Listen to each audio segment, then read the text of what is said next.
Hey, this is Jamey from Stonemaier Games, and today I'm going to talk about the deck building game, The Hunger. This is a game that I played for the first time at Geekway to the West with 6 players? Yeah, actually, I was thinking about that if we played with the full 6. I expected it to be a 1 to 4 player game, but it plays all the way up to 6, and actually played pretty smoothly up to 6.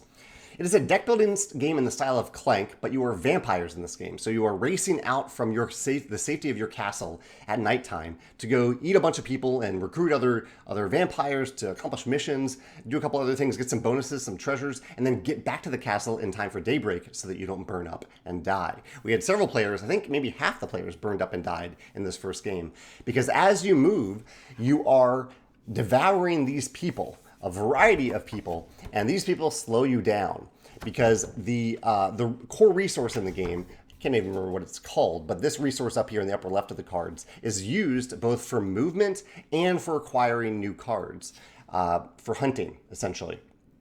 And so every turn, you are splitting this resource between how far you want to move. So if I had, like, here's a hand of cards. I have these 3 cards right here. That means I can move 5 spaces if I want, or I can move, say, 3 spaces and buy a card worth 2, or I could just stay where actually, I think I can stay where I am. I think you could stay where you are and just eat cards or hunt with these resources as you wish.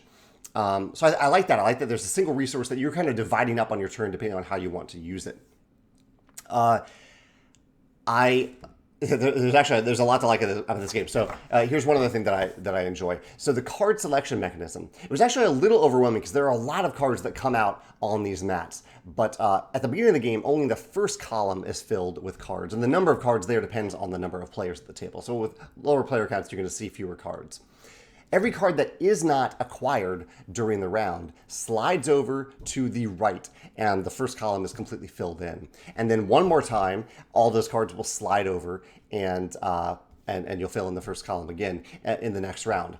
The thing that I really like about this in particular is that the cost of the cards decreases. The costs are shown at the top of these columns, and cards actually accumulate on the far right. In fact, that's what you're starting to see here.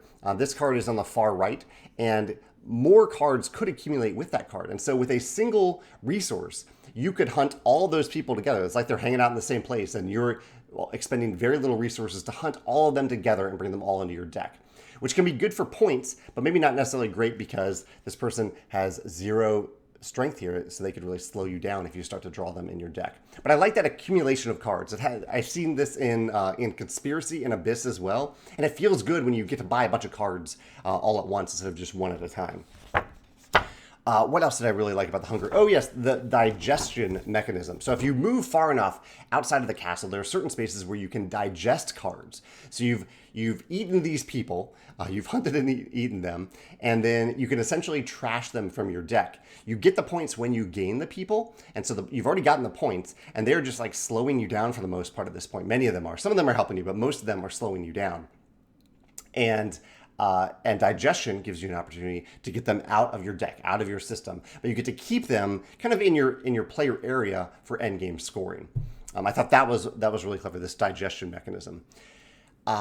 And last, I really like the nomenclature of the game. I mentioned this in my Geekway video, but I really like that every single character in the game has a name, and so there isn't a lot of sympathy in the game for who you're eating, but it felt very thematic to say, I really want to eat Zara right now. Here's Zara. I really want to eat her. Or little Boo.